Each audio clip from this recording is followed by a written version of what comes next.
Good Monad. Good morning. This is Monad in the morning. Live guest is about to walk on the show. It is intern. He is back. Intern, how we doing? Live from New York. It's Thursday morning. Let's go, baby. Let's go. Let's go. Good to have you here. Good to have you, Jessup. Good to have you, as always. Love it. Chat, can you hear us? Can you see us? That's the important question that we must ask at the beginning of the show. Back with the Danny Rug lines. What's the chat saying? The chat is We're incoherent so back. currently. We want intern, bruh. Oh, true. Oh, yes. We can see, we can hear and see perfectly. That is music to my ears. And actually, intern bra is the primary reason why you were not here last week, I believe. We don't fault him for it. It but was. He It is was the the primary reason. Chaos Walker. I know you're probably thinking about a bunch of different random reasons that I wasn't here. It was because of intern bra. He had to graduate, and I am his older brother, and so it's the right thing to do for me to be at his graduation and celebrate the day with him. So He not only graduated from university, he graduated from being an intern.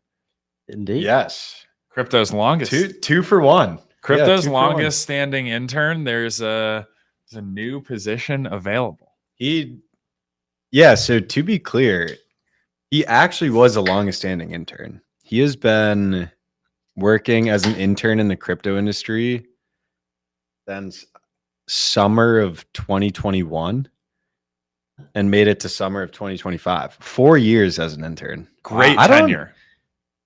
Yeah, I don't know if that's something to be proud of, like, or if it's something to be like, oh my God, that's a long time, but This is a 4-year university. Yeah. yeah. Yeah, I mean that's a good goal. You land an internship after your freshman year in school, and then you just stay an intern for 4 years, and then you get a job when you graduate. Who wouldn't want that? It's kind of how it works, I think. Yeah. And the other thing that's a little bit crazy that most people don't know is he worked part-time over the course of the full 4 years. So usually an internship, it's like, oh, a summer internship. You spend 3 months doing it. You have 4 summer internships. That's about a year total of interning. Jack did 4 internships per year for 4 years. 16 internships. He's earned the name. I might have to do I give him the handle? Wow. Maybe I should have done that. I should As have done the that as a grad- gift. As the graduating. Here is the handle. You earned it. What would your handle be if it wasn't intern? I don't know, Kevin. Maybe. Just do you, wouldn't be do you the think same. Kevin is available? There's no way. No, well, definitely Yeah. not. I think it was probably within the first like 100 or 200 handles taken. So I know. So the first Instagram handle ever was Kevin, because the founder of Instagram's name is Kevin. So at Kevin, it's like you never had a chance at Yeah. that point. It's like It's Jack like at on Jack, Twitter. right? So yeah, I don't know. I would actually chat if you have any good ideas for other handles that I could rad. Maybe intern bra actually does get the Zorb. shorter intern handle. Yeah. But he's not really. I know you're not an intern, and neither is he. So maybe it has to go to a promising up and comer from the true intern community. Yeah, getting older now. You can't just rock intern forever. How old's Lil Wayne? He's not so little anymore. Like they kind of rock it forever. I don't know. That's Well, pretty true. That's a crazy thing to compare yourself to right now. Though. No, Lil well, Wayne. the Lil part, I right? You know, like Lil Baby. But I just It's like don't you know can't if- be Lil Baby. You're 35. You're like, okay, well, Well, that one's really bad. Like, Yeah. Little Baby. that's what I'm saying. It's like the double, exactly. I don't know how long you can. I don't know, before people start calling you Unk for having intern as the thing. Maybe that's I don't what it know. is. You just go to Unk. It Yeah. reminds me. I saw. At Unk. Skip the entire Yeah. middle stage. It reminds me of Machine Gun Kelly. I saw this random clip of him in some corner of the internet recently, and some interviewer was like, "How old are you?" And he's like, "I don't know." I stopped keeping track because it makes me feel young because I just MGK. have no idea how old I am and I just act like the way that I want to act. So It sounds like somebody's trying to make young people music, but doesn't want to be like too old to make young people music. Like that would actually be a pretty good answer publicly. For I don't even know how old I am. It's like, Yeah. dude, you're 34, and It's you're on making your music for- Wikipedia. yeah, and you make music for 22-year-olds. Who knows? well, we have definitely an action-packed show today. We have some awesome guests. Koene will be calling in just a few minutes here. We also have Joey, Monad Foundation's director of infrastructure, who's going to come on and talk about the payments side of things, which is an area that's captured a lot of conversation lately. So excited to hear from Joey, and we will welcome Karma back at the end of Monad in the Morning today. Karma, as always, will be talking about the NFT landscape during the segment Mint Condition. So stick around. We've got a lot of action-packed segments on the show here today. Couple updates from the Monad side. I always like to give high-level picture of what's going on in the ecosystem and community. Break Monad V2 is live. Some pretty cool apps on Farcaster that the DevNads community have cooked up over the past couple weeks. It was actually really cool. I got a push notification on my phone that was basically like Monad mini apps are live on Farcaster. Like, come and check them out. So that was pretty cool. First time that's happened. One of my favorite features of Farcaster is their tipping function. I don't know why, but you just get a notification. They're like, XYZ person just sent you $1. You're like, awesome. And people have just been sending like, I think maybe they're all just sending a bunch of tips to each other, maybe, but it makes you feel good. You're like, oh, you can tip in Mon. Send some tips to your friends. Why not? I actually somehow was not aware of that. I knew the tipping feature existed. I didn't realize you could tip testnet Mon though. Is that the case? I believe so. Oh. Absolutely. If it's not, then that is on the way, and Yeah. that would be a cool feature if they build that in. Well, yeah, we would be very surprised to see that, I'm sure. But you do get the alpha here on Monad in the mornings. We know that's why you tune in, and it's definitely not because we spin the wheel and give away the best prizes in crypto. Even though we do spin the wheel and give away prizes in crypto. So, Break Monad V2 is live. We'll spin the wheel in just a minute here before we bring Koene onto the show. We also have a couple events upcoming. Monad Foundation team has been working really hard to support builders across the ecosystem with various events, both in person and remotely.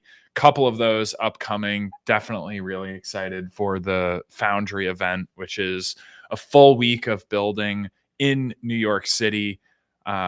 Teams from across the world will come in to hear panels, to network, to meet industry leaders, S-tier VCs, collaborate with other founders, and work on strategies from go-to-market to implementation and beyond. So that's upcoming later this month. Really excited to have some founders here on this show. It's going to be an awesome Monad in the morning.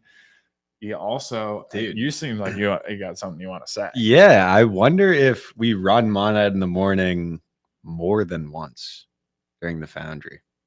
Bonus Monad in the morning? I mean, there's going to be a lot of founders, a lot of special folks who are building in the ecosystem coming in. There's definitely going to be clips. You're going to hear a lot about new apps that you have not heard of before, new things that you can do, deployments on testnet, and then leading up to mainnet launch. I was thinking, I actually hadn't thought of doing additional Monad in the mornings, though that is a great idea, and we may very well do it. I had thought of doing like an extended stream where we kind of bring on founders rapid fire. and either have them like pitch or field questions from the community. But since we're on live right now with the community, I think it would be interesting to get the community's perspective. So if there's a certain format you'd like to hear from founders in on Monad in the morning, let us know. Drop it in the chat. Shoot me a DM.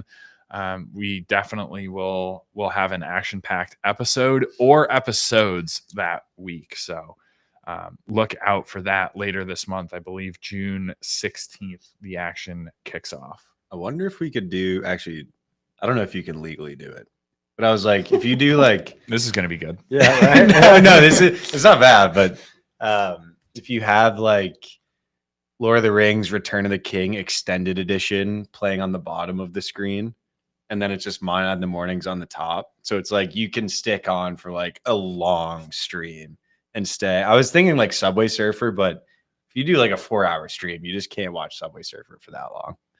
I don't think we can play Yeah. play Lord of the Rings on stream. Right. Copyrighted films that are sold to people. Maybe, yeah, you might be right. Just gonna throw that out there. Yeah, okay. We'll think of something else. We'll get it going. We'll We'll play marbles. Ooh, The entire time. We'll play Farcaster mini apps. Get some 2048 going. Maybe whoever gets the highest score midstream. We'll create a wheel for that. There's a wheel for that. There's a wheel for everything. It is Monad in the morning. We're going to spin the wheel in just a minute. But speaking of the IRL events and the events for ecosystem teams and builders from across the community, we also have Project Jumpstart actually beginning prior to the Foundry. Oh, yeah. Jumpstart is a 3-day camp that is really designed to help apps hijack attention and kickstart communities on Monad. It's an invite-only program, so the attendance and registrations are limited, but that's going to be very exciting as well. And it's just awesome to see more and more founders coming into the Monad ecosystem, networking with teams, working with the foundation team to get various support aspects. Mainnet is on the horizon, so a lot of this will become tangible pretty soon, and to have the amount of like iteration and momentum, as well as like the awesome feedback from the community, is really beneficial. I don't think there's been many, if any, ecosystems that have had this much activity prior to mainnet. So No, yeah, that's unprecedented. I cannot wait for the build up to mainnet. Like I remember doing the one for testnet and it was so fun. Like people were going nuts. I think we broke the Twitter algo. It just could not handle what we were doing to it. Like the locked account with the dropped address. Like I think at that point we had maybe 900K followers, and the locked tweet got like 1.4 million views. I'm like, how is that even possible? We're going for 10 million impressions on a single tweets leading up to mainnet. It's going to be insane. We can't talk about too much because then you're like, oh, if you talk about mainnet ahead of mainnet and then it gets stale into mainnet, then you're in the worst possible place. So you can be sure once we start talking about mainnet, it is something that you should be paying attention to. We're going to be very specific about when those conversations start happening and when we start talking about it publicly. So yeah, you can look forward to, the ecosystem maturing, an extreme amount of apps coming in, new things to do on testnet. And then once you start hearing the Monad Foundation talk about mainnet, you can start your timers. Yeah. Start the more like a stopwatch rather than a stop. Yeah. It's a stopwatch. Yeah.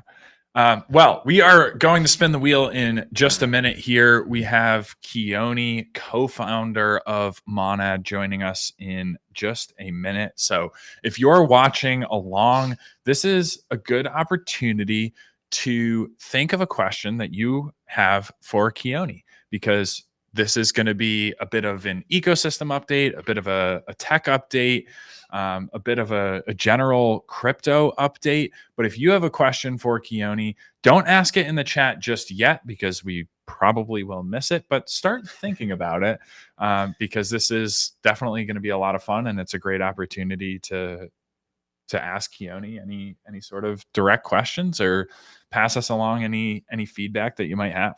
Truly a man of the people too. He's like, I'm just gonna hop on live stream and eat questions from the chat and just talk about whatever they want to talk about. You love to see that. Eating the onion first thing in the morning. Right. Yeah, imagine he just pops on with an onion in hand. Oh my gosh. Wouldn't lose it. Well, I just picked up the wheel. You know what time it is. We got to pick somebody, though. How should we pick our first victim? So Gabriel Sosa joined during the tune space, and I said if he was going to be in the chat, he could get a spin today, but I haven't seen him once. So Wow. he better get in the chat if he's here. Otherwise, he's going to lose his spin. So. All right. Well, I'm not seeing Gabriel in the chat just yet. Chaos. There he is. Oh, he is. Oh, let's go. That was Love it. quick. Where is he? Oh, there he is. Yep. Yeah, there we go. Gabriel, look at that. Nailed it, Gabriel. Big shout out. Gabriel, man of his word, saying he's going to be there last week, I believe. Yep. And then showing up. You love to see it. Consistency is rewarded. It's the best time of the day. The wheel spin before the What key do we got? begins. What has been added to the wheel? What are we looking at, Danny? Well, we're pretty consistent from last week. We've got some wonderful prizes up here. The prizes on Monad in the morning obviously never disappoint. It is just unprecedented levels of giving here. We hold nothing back. So we do have a pipeline hat. We've got cartel NFTs to give away. Shout out Duo Duron.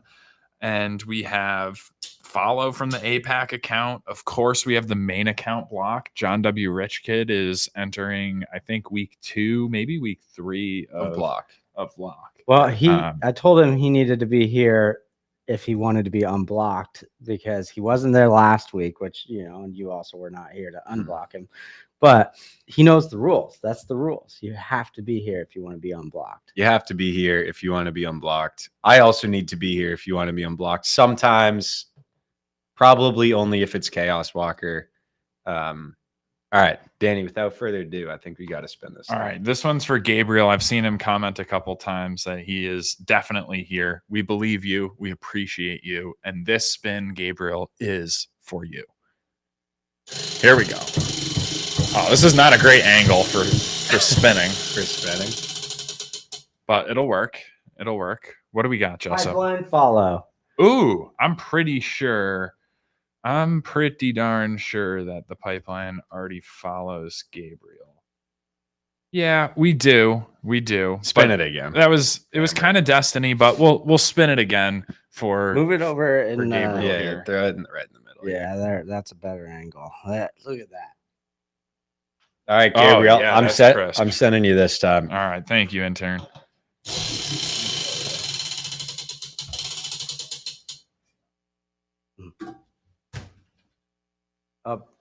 A pipeline follow. Oh, no way. I don't know. I don't know the rules for this. I actually have no idea what the rules are for it. You're the man who makes the rules. Okay, let's make up some rules. Chat, any idea what should happen?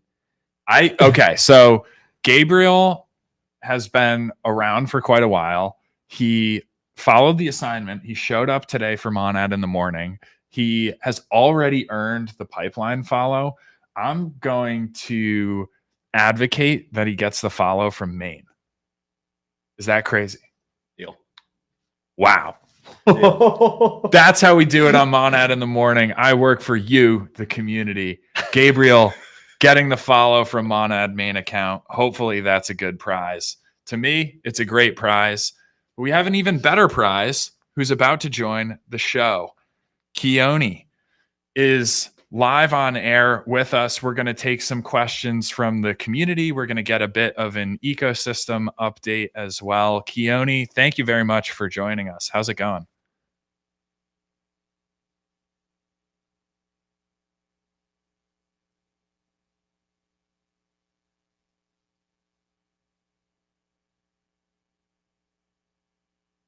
We might have some minor technical difficulties on our end because we can't hear you quite yet. How about now? Up there we Got you. Loud and clear. Okay. My bad. Sorry. Thanks for joining, Koene. How's it going? Doing well. Great to be here. Awesome.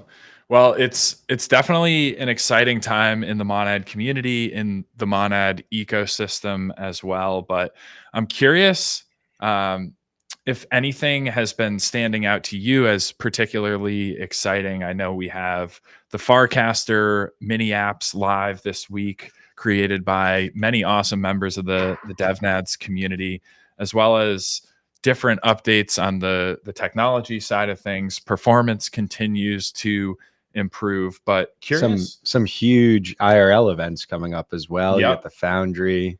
Project Jumpstart. Yeah, but curious what's on your mind currently, Koene? What has you excited? There's just a lot of things going on all at the same time. It's pretty crazy to wrap your head around, honestly. The team is doing really well and executing on a number of different fronts, whether that's as you're mentioning, running IRL programs like the Foundry, Jumpstart 2, lots of community meetups going on, that the Euronads meetup in Greece coming up soon. The testnet itself is still humming along.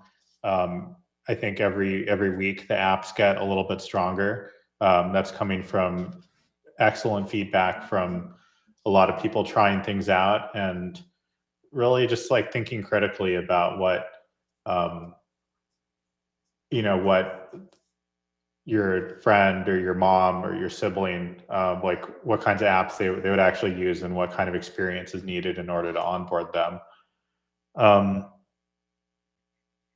I think on the engineering front, we have testnet 2 going live in a couple of weeks. That'll be great because it's a further test of the technology with a larger validator set and sustained throughput testing, like sustained for days as opposed to sustained for hours, which I think will be super exciting. Yeah, I just there's a lot going on, and it feels like every day there's a little bit of more drinking from the fire hose. But I'm really excited, and I know that everyone's really excited for mainnet and eager to have mainnet come as soon as it can. So the whole team is working super hard to make it happen. We've seen a lot of almost like maturation. Like it feels like the ecosystem is accelerating at a faster pace. I think it's called jerk when your acceleration is accelerating. I believe that's the next derivative. I've heard that. Yeah, we have there's a lot of jerk going on. The eco is growing a lot. The apps that have been around for a long time are seemingly growing faster than they have at any point in the past. There's a few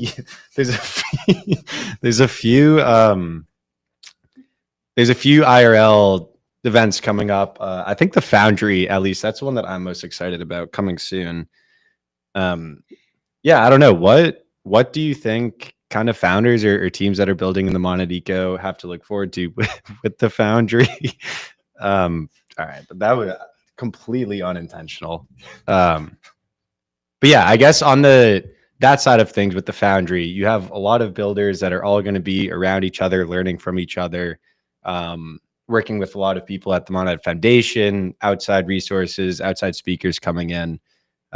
Yeah, if you were, building in the Monad eco, like what types of things would you be doing to kind of take advantage of that? And like, yeah, I guess what are you excited about to be in person with a lot of these builders? Well, I feel like the one thing that really makes the Monad project really special is the strength of the Monad community. It's really the fact that so many really talented, smart, caring, thoughtful people are all in one place and supporting each other and supporting each other's growth. And we saw that with things like the Laudio airdrop, where a lot of Monad community members were able to participate and that's due to a combination of their own posting skills as well as just the supporting each other a lot. And I think the same thing is really starting to become true in the builder community as well. Like, it's not just about hub and spoke where the Monad Foundation is in the middle and just talking individually to a whole bunch of teams. It's rather a network of builders that are all going through this really challenging period of time of building something completely from scratch and weathering the ups and downs of building in crypto and being in the idea maze, searching for product market fit, which is a very challenging period in time.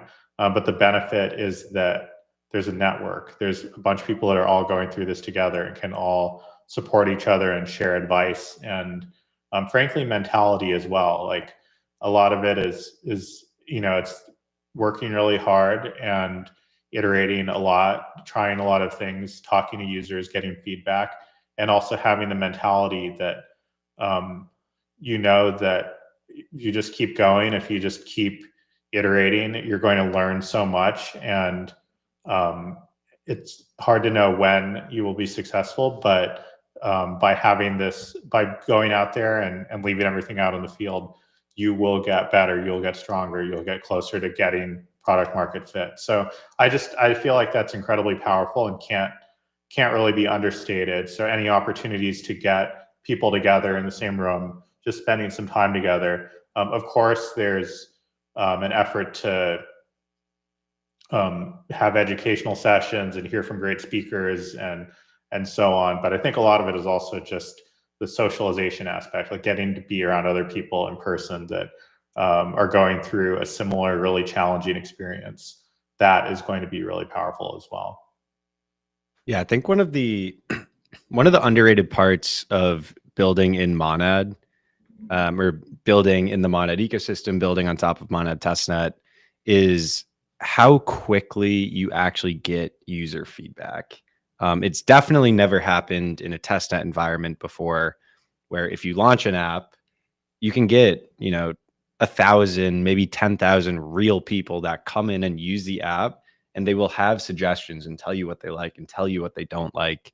So there's a lot of, like, on the builder side in crypto, there's a lot of kind of theory, or this is how things should be done. And usually it's kind of hard to shorten the time from idea to implementation to user feedback. And it feels like in the Monad Eco, the amount of how quickly you can iterate and get feedback and try something new and iterate, like, that is a very important cycle to be very tight. And that is, I don't know, that to me, that's what stands out to me is like what's most exciting about a builder. It's like, I have an app idea. You can figure out in 10 days if this is going to work, what the best parts are, what you should do, make that part better, double down on the strengths, and like continue to grow in that vein. But shout out, I mean, that's all the community, right? That's all the people that are sitting around playing with apps, seeing what they like, telling founders what they want to see built. And that ultimately is what makes the Monad ecosystem super strong, in my opinion. Yeah, I want to actually double click on your previous comment, Koene, about the kind of current mentality and the mentality in the community leading up to mainnet. And it actually reminds me of an AMA question that we had last week on the show with Candace, who leads recruiting here at Monad Foundation. And the question was basically, how should I think about developing skills when I don't know what the payoff is going to be? So the specific question was, should I, or is it worth it to learn development skills and learn how to code, basically, if I don't know whether that will ultimately provide a job for me? And I'm curious for your perspective, Koene, on how the Monad community should think about the various trade-offs of where they spend their time and how they spend their time, ultimately in the interest of maximizing their own personal growth, whether that be job opportunities or something else. Yeah, I think it starts with confidence in yourself and conviction that you're, even without knowing the exact path that will, by which there will be like a benefit to your own financial situation, economic situation, knowing that you have the skills to figure things out and to tackle challenges and to keep improving. I think one thing that's really important to growth is consistency. There are going to be ups and downs. There are going to be times when like the wind is really at your back, and then times when it's really blowing right in your face. And in both cases, if you keep putting in the work and keep rowing, I guess, in this metaphor, you'll continue to gain velocity and keep getting into a better position over the long period of time. So I think it really resonates with a lot of things that we talk about here, which is like, we have a long-term vision. We know what we want to create. We know how we want the world to change. And we have high conviction that over a long period of time, we will accomplish that. But not everything happens overnight. And the learnings that we have from working really hard, and frankly, the experiences, like the enjoyment of doing something, creating something out of nothing, that alone is like a lot of reinforcement, even if there's no external reinforcement that is saying, hey, you guys are doing an amazing job. I mean, we definitely have benefited from a lot of external reinforcement over the years. So I don't want to discount that. I'm very grateful, but there needs to be an inherent belief in yourself that regardless of the specific day-to-day successes or failures, that you're compounding your skills and getting better. So that's really how I feel. That's how I feel about investing in any skill, whether development related or not. There's so much opportunity out there, but you have to build up capabilities over time in order to be the absolute best at what you do, whatever that ends up being. And I just think that we've seen a lot of examples of that as well in the Monad community. So many really people who are incredibly thoughtful, who are great orators, who can look at a situation and just like to put into words what they're seeing and have something that really resonates with a lot of people, or folks that are incredibly talented artists. Like I think about Yassi, who makes amazing clay art. Like that skill has just been built up over a long period of time, and it's a mix of passion for the craft, confidence in oneself, and just consistency. Yeah, it almost echoes kind of the age-old wisdom that people like to point out in crypto. They're like, the best projects are built in the bear market. And it's something that happens time and time again in crypto, and it's not a coincidence. And you can kind of take that parallel and apply it to what you're talking about, Koene, where it's like, when things are hard and not going your way, like the time and effort you spend when other people are not putting in the time to hone their skills and get better at what they're trying to do, like that ultimately is what pays off when you get your big break, or there is this big opportunity and you're the one who's prepared, and other people who weren't as motivated when it was tough or the wind was in their face, they're not ready for when the wind comes at their back. So we've seen a ton of that in the Monad community, right? Monad initially created in 2022. A lot of the community members joined, right around the 2023 mark. And we've seen insane growth from them. But like, that was a dark time in crypto. Like, people almost block out what happened with the FTX and like everything that happened in the crypto market back then.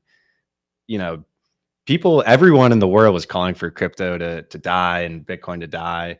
And a lot of people, they're hanging out in the Discord of an unlaunched project, just like getting better, having fun every single day, like figuring out what they're good at, figuring out how you can apply that to a job or an opportunity in crypto. Maybe they're just growing their own personal brand inside the Monad community or just in general in crypto. And now people, I don't know, it seems like people say at least once a week at this point. They're like, oh, this community is huge, but like they have voices outside of just the Monad community. Like KB has become like an actual just influential person across all of crypto.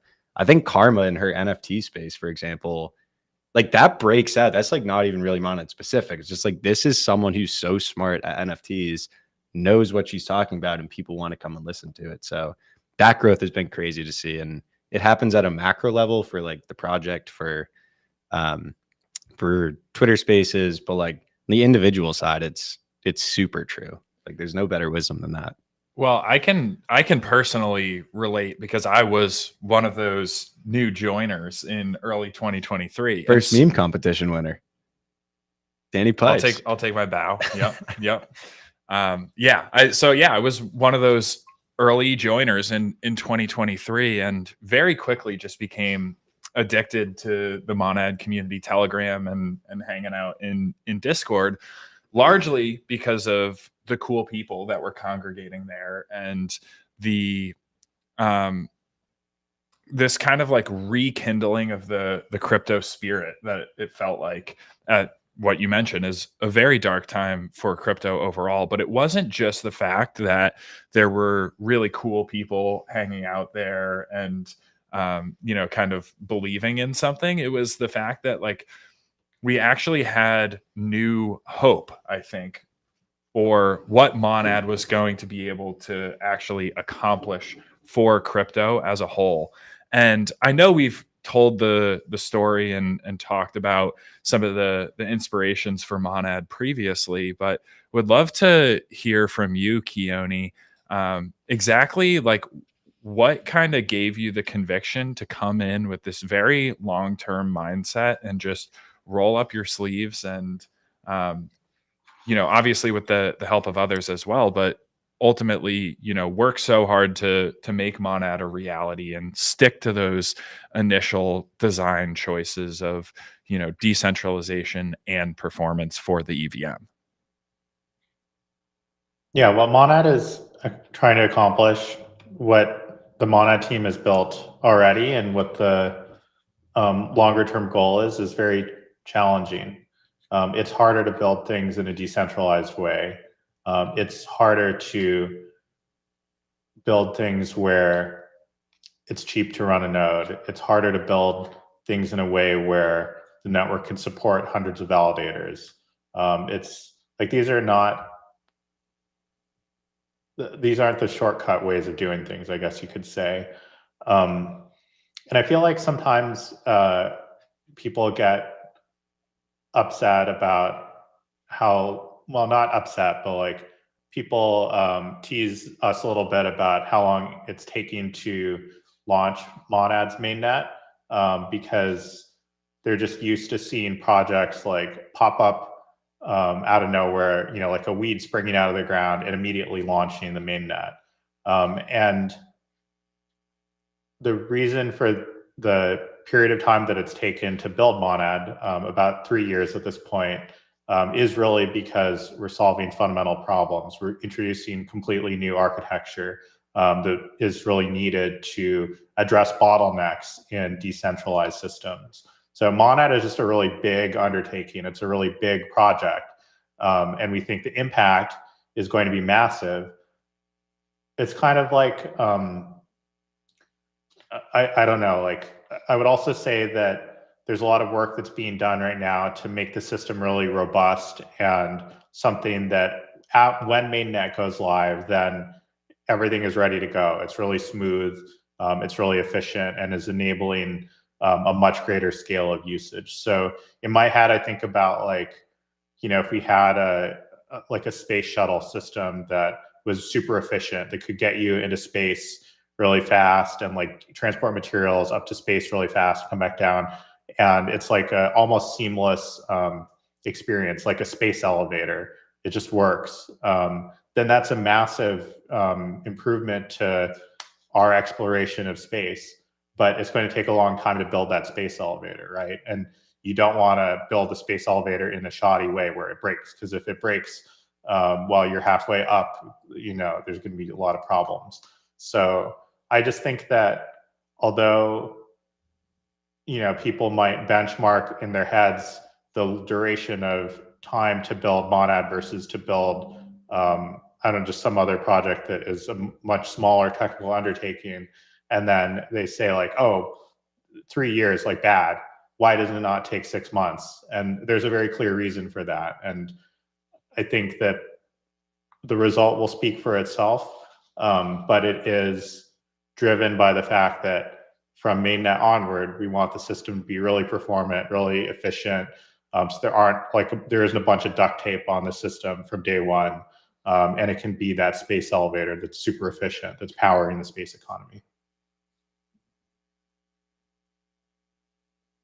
It reminds me of Koene. I don't know if you've ever seen it. I know you really like the Foundation series by Asimov, but there's a TV adaptation where they literally do build a space elevator, and I was picturing that the entire time. We'll have to clip it and throw it up, but it is enormous. Yeah, it almost makes me think of like if anyone's seen the Dude Perfect trick shots, it's like they sit in a room for like a full day and try to make this one basketball shot. There's a lot of projects in crypto that are like that. They're like, I'm just going to sit around and try to do this trick shot, and it might take a day. It's very different from the kid who's training since the day he's 8 to try to make it to the NBA, right? You have to hone these skills and build them over time to the point where he's a very robust player. So it's very hard to compare like the Dude Perfect guys or like the thing that they do to like, Jason Tatum or someone that's going for a completely different prize, right? Tatum wants to play for 20 years and be the best in the MVP and like push everything forward. So yeah, they're just very different scopes. You see it happen all the time in crypto. This is like not a new thing whatsoever. Yeah. I think the real question is ultimately why does this matter? Like why, blockchains are usable today. Certainly the entire world is not transacting on chain as we would like, but there's a number of environments out there that have seen increased usage over the past couple of years. Why, take a ground up approach, rebuild the EVM? Why do this in a decentralized manner? What does that afford us as an industry? What is this kind of longer term potential for Monad that is unique to Monad and not possible elsewhere? Why build the space elevator in the first place? Like, right. What's out there for space exploration? Yeah.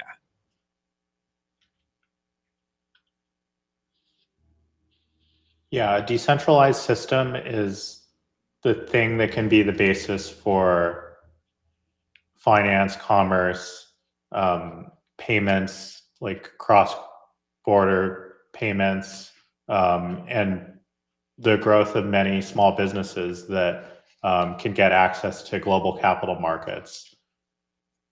At the end of the day, there's a lot of asset silos out there that are basically like individual banks, individual countries that each have like their own centralized database that's just storing a bunch of balances in a bank account or balances in a currency or property rights in a particular country. And all of these are on completely separate siloed databases that don't interoperate easily with each other. There's a lot of latency between going from one hop to another.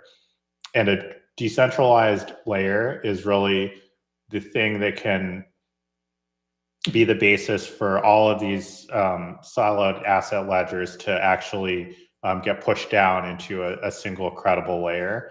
But we need decentralization in order to do that, because if you're a bank and then there's some other bank in a different country, like it's not acceptable for just one of those banks to subsume everything else. We need an actually decentralized system with decentralized control of the state of the world, of all of these state transitions, in order to really be something that people trust. I think a lot about centralization versus decentralization, and decentralized is harder to build, but more robust ultimately.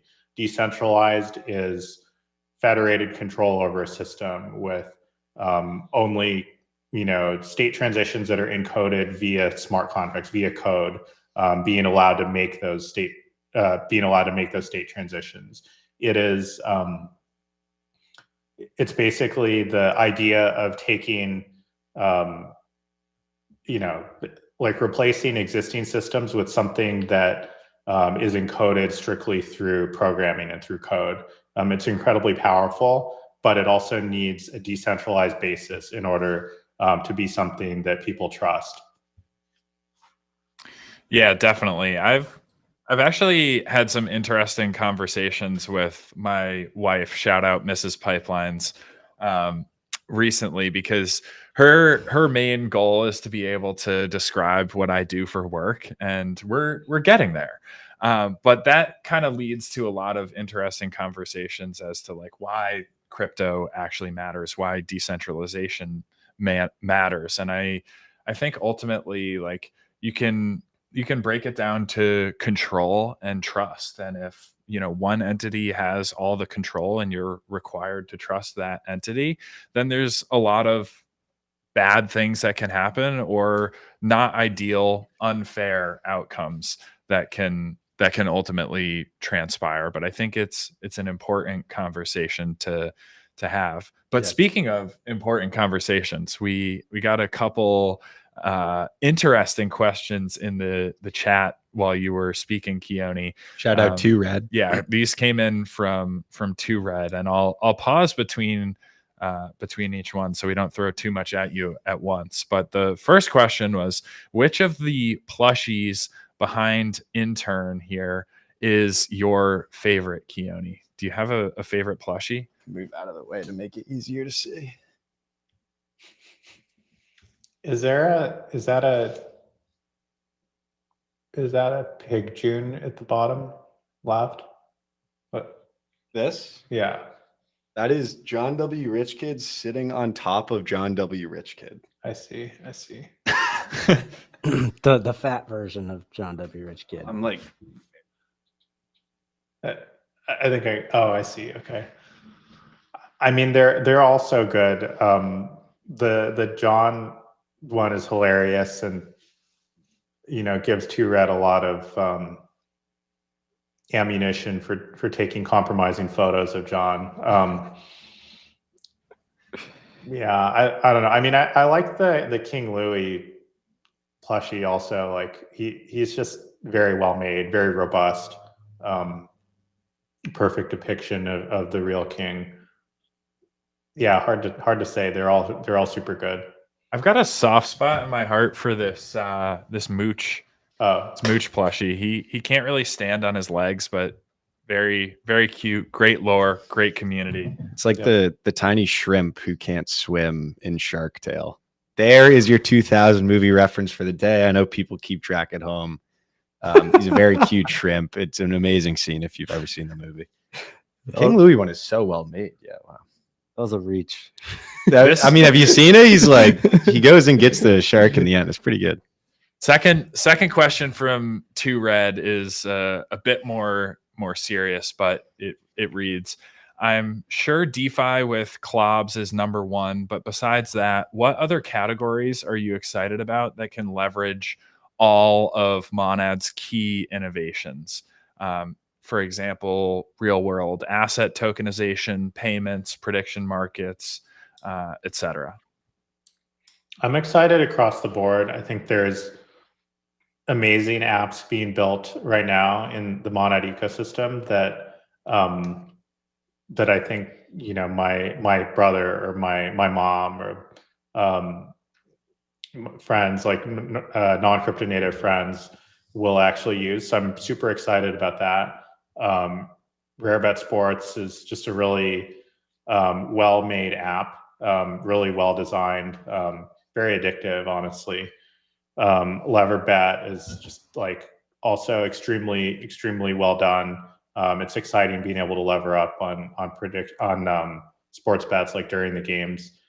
But I guess one area that I want to highlight is in the payment space. I just think that the opportunity to deliver a huge amount of value by breaking down borders and reducing frictions that exist between sending payments between different countries, and reducing the tax that people end up paying to remittance companies right now. Like These are people that have left their families to go work in another country, and are working really hard to send money back home and then get taxed like 10% of the amount that they made, just through the traditional remittance rails because of the inefficiencies of sending money between countries. And yeah, I just think that the amount of social good that can be done and the amount of value that can be created from simplifying and reducing frictions for peer-to-peer payments, remittances, as well as giving small businesses access to global capital. That is incredibly powerful and just creates the opportunity to create so much value. Yeah, definitely. It's a very fitting answer because we're actually going to have Joey join us on the show pretty shortly to talk specifically about payments. Um, while you were chatting or answering rather, Koene, I think an interesting question came in from Chaos Walker, which is basically, what do you think about GameFi on Monad or Web3 gaming on Monad? Basically commenting that we haven't seen a lot of games that are really robust or console games or PC launching yet on the test net. And obviously for gaming, the development cycle is really long, but I know you're excited to play some games on Monad. Curious for any thoughts there. Yeah, the gaming team at Monad is really cooking right now, and there definitely will be more to share in the coming months about games that are coming to Monad but haven't been announced yet. But I agree that the gaming sector is one that has long lead times. It takes a long time to build a really great game and refine all of the gameplay, do a ton of testing. I think the reason why I think that gaming and GameFi more generally has great product market fit on a decentralized system is really coming from the fact that many successful games have robust economies, and opening up those economies and allowing freer trade as well as interoperability with the stack of applications that have been built for the traditional DeFi space. That is really where I see a ton of opportunity. But it's really predicated on people deriving enjoyment from just coming and playing the game organically, and sort of those people driving either like onboarding on chain, getting them crypto pilled, getting them using other DeFi apps, like is almost a Trojan horse kind of situation. Got grease on my mind, clearly. A Trojan horse situation to introduce DeFi and the rest of the crypto space to a lot of more crypto casual people through gaming. Yeah, definitely. And I'll ask, I think, probably one more question from the community here, and then I think we should end this segment with a spin of the wheel. But interesting one. I actually lost who said this in the chat, so if anyone can help me find who said this, but basically the question reads, would Monad push a certain app or actually build an app by Monad Foundation in-house, something like Hyperliquid did with trading and perps, for example? Curious how you think about that, Koene. Everything is really about problem solving. So if there's a problem that really needs to be solved and there's no solution to it right now, then of course, the Monad Foundation team should be working to help solve that problem. And that could involve building an application in order to fill an urgent need. With that said, it's definitely our bias to not build applications directly, but rather to support builders who are building businesses themselves, because we think that long term leads to a much more robust ecosystem. I do think that there's just a huge amount of value in decentralization, both from a technical perspective, but also from a ecosystem. And it's just like, a thriving city has many businesses that are finding success, and it doesn't work if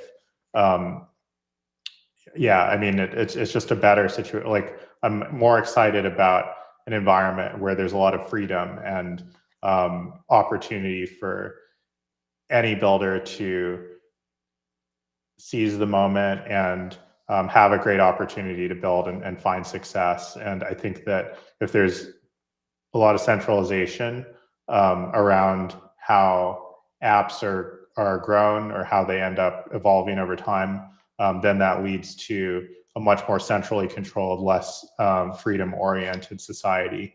And that's not what we're focusing on here. Yeah, great answer. Definitely appreciate you taking some time to hang out with us this morning and answer some questions from the community as well. It's a really exciting time. There's a ton of opportunity every day. Monad becomes more and more performant and more tangible as we plug along towards mainnet. The ecosystem continues to grow. The community continues to try out these new apps, provide teams with really invaluable feedback, and excited to see that continue to develop over the summer with more and more momentum as well. But yeah, thanks again, Koene, for joining today. I think we gotta spin the wheel before we wrap up this segment, but intern looks like he has something to say. Yeah, no, I was just gonna say someone asked a really good question that we don't have time for, so we could default to that being the spin, unless, Koene, you have thought of a good way to choose a winning spinner already. I have not. Wait, sorry. What's your question, Kevin? Do you have a way that you were hoping to choose a spin the wheel winner? If not, we have a fallback plan. Oh, I see. Oh, right. Because you're saying that we have to pick a person to be the recipient of the. Okay, got it. Right. Sorry. And so we have someone who could be a recipient that I won't name. But if you had a way that you were excited to give a winner the chance to spin, we will absolutely respect that. It is always the guest always gets first dibs on choosing if they so choose to.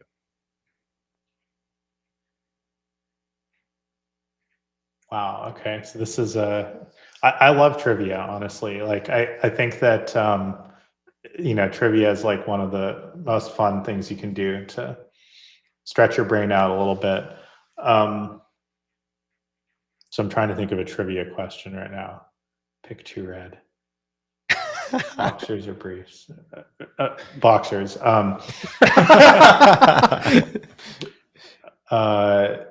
No, let's go with your method. Okay. And then we will, to honor Koene's wishes, the next spin to win will be trivia. That will be when Joey's on. Oh, that's a good compromise. Okay, so we have 0x Koene. Had a great question, Koene. We didn't have time to get to your question, but we asked for great questions. You gave one out. That's how you win the wheel. Right? Also, like, you gotta. That's great behavior. This guy contributing to the show has good questions. I think 0x Koene is the one who earned this one. Contributing well beyond the show too. Koene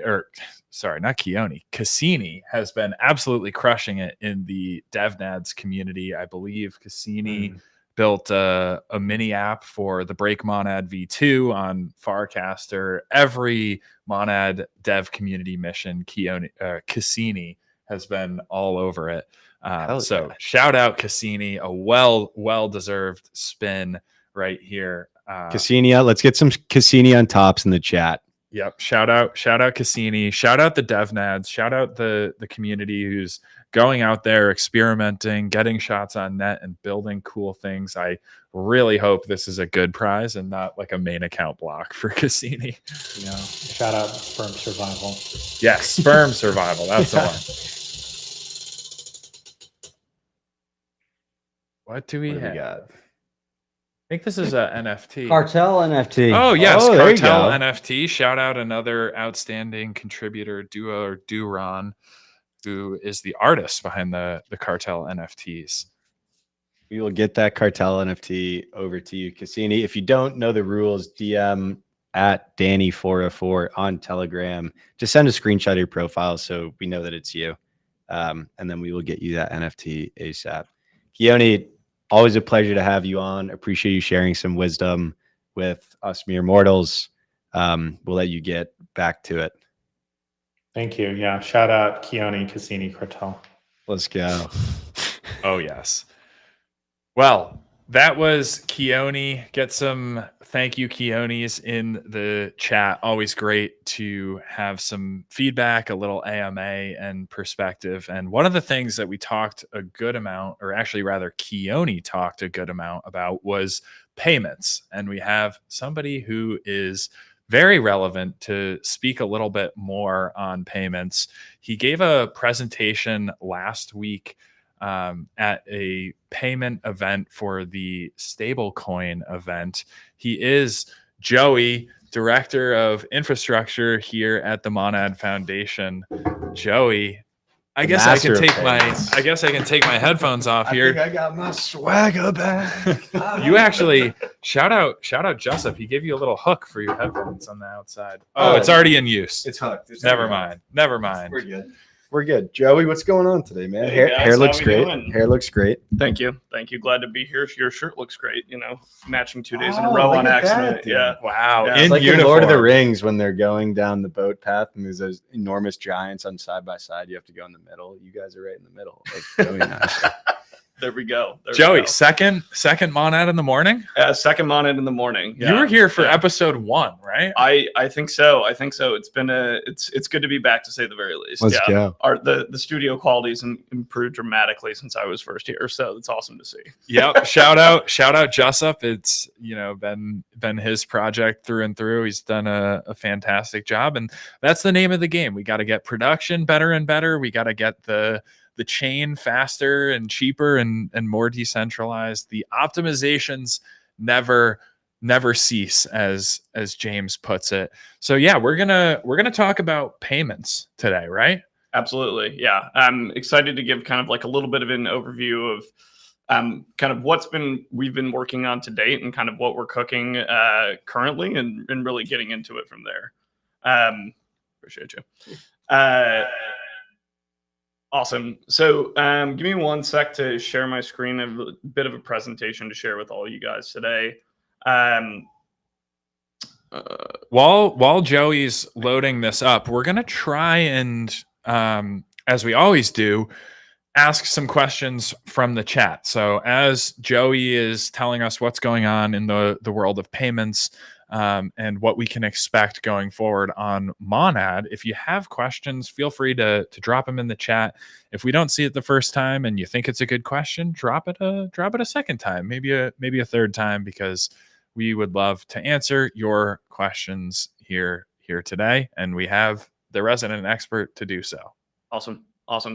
So to get right into it, Monad and payments, as I've already been introduced, I'm Director of Business Development here at Monad, covering things like payments, infrastructure, and also a bit of traditional finance as well. Been with the team for about 2 years and was the second commercial hire, and prior to all that, worked at Coinbase. Today, the goal is to help you guys all understand a little bit more about where Monad's headed, particularly in the payments vertical, what we've been doing for the last couple of years, and what we're planning to shift our focus on in the coming. Obviously, at the high level, we all are familiar with Monad at this point, but for those that aren't, fully EVM compatible, high performant, and more performant than most high performance chains today. And we'll talk a little bit about why this is important in payments specifically in a sec. But first, I want to give a little bit of an insight into what Monad's been focusing on really for the last 2 years, and then where we're headed next. So up until this point, I would say that a lot of what we've been working on is our Web3 native verticals. So what does that mean? That's things like consumer, DeFi, NFTs, gaming, a lot of the things that you guys as a community would be familiar with. We've also been focusing heavily on infrastructure in particular. And the goal with tackling these two verticals first is they're really the foundation and bedrock for us to flourish from in the long run as we start to gear up towards mainnet. Those are the things that you really want to have locked down. And in particular, the two important ones are infrastructure and DeFi, because those ultimately impact the success of us in the long run. And at this point, I would say that Monad has a really, really strong Web3 native and infrastructure bedrock for us to flourish from moving forward. On the infrastructure side, we have the gold standard across all major infrastructure providers. So this includes things like exchanges, custodians, bridges, oracles, and also important things relevant to payments, like some very specific custodians like Fireblocks, like stable coins and compliance. And on the stable coins side, things like USDC. And we're going to be continuing to grow out that stablecoin side a bunch across things like yield-bearing stablecoins and other popular non-yield-bearing stablecoins that people are familiar with today. Outside of the infrastructure bucket, on the DeFi side, we are launching with the best in class across DeFi protocols. And this includes a lot of the EVM blue chips that people are familiar with today and kind of the core primitives. But also the Monad native DeFi protocols that offer much more robust yields, as well as reducing slippage that's going to be key for, honestly, just a great user experience in DeFi.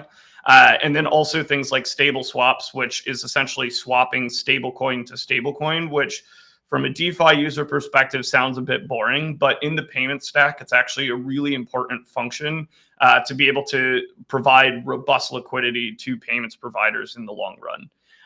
And so these elements as it relates to DeFi and infrastructure are now like really fleshed out. And so more recently, we've started to shift our focus more into the non-crypto native verticals, and in particular, payments and our traditional finance vertical, which also includes things like RWAs. And we've already seen really positive reception from those buckets, and so are continuing to dive in there. So just to call out directly, what does these last couple slides really encompass? So from the blockchain level, EVM compatibility, layer one with fast full finality, negligible gas costs. On the ecosystem side, gold standard of Web3 infrastructure and best-in-class DeFi. And what does this ultimately mean, and what's the impact for our payments ecosystem? Well, it sets up a great field for optimal capital efficiency. So this means allowing transactions to happen really quickly, coming on in and out of fiat and stable coins very efficiently, and essentially making a best-in-class experience that gives a reason for people to swap out their traditional Web2 backend of payments infrastructure for something a lot more fast, a lot more friendly as it relates to moving across borders. That's kind of what we're all excited about on the crypto side as it relates to payments. Yeah, it reminds me of I think there's a parallel here as you talk about launching mainnet with this really robust ecosystem that just works out of the gate and not getting there 6 months, 12 months down the road. It reminds me, I think, of a lot of the sentiment around testnet launch, which was basically like, oh, this thing doesn't really feel like a testnet. And certainly the EVM compatibility aspect of Monad is hugely advantageous on that front.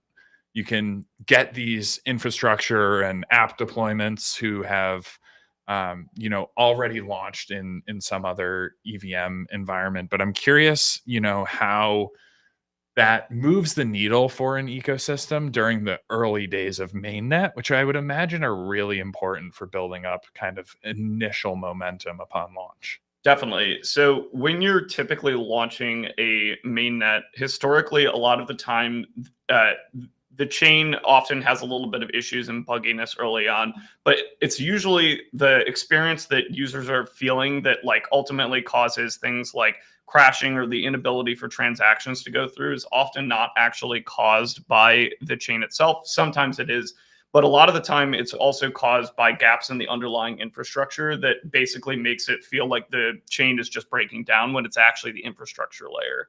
And so we're working tirelessly to make sure that those types of things don't happen. But I would say that's kind of table stakes. And the things that are also really important to think about is like, how do you basically over the lifespan of a chain, often they end up building out what I would call more mature capabilities. So things like this would be compliance providers. There's teams called Chainalysis and Elliptic, as well as TRM Labs that are particularly strong in this. That are kind of requirements for more adult type companies to essentially come in. So think of your major Web2 fintechs and enterprises that want to do something on chain, but they usually can't consider early stage chains or chains that just launched because they don't have these bare minimum requirements to give the level of comfort for large enterprises to move on to Monad. And so something that I would say is unique about what our mainnet launch will look like, similar to the uniqueness of our testnet, is that the robustness of our infrastructure launch, as well as our DeFi protocol launch, will from day one put us at the maturity of a chain that's been live for years. And I can quite confidently say there aren't any chains that have launched historically that have had the same level of robustness across DeFi and infrastructure point blank. And I would say that's actually by a pretty healthy margin at this point.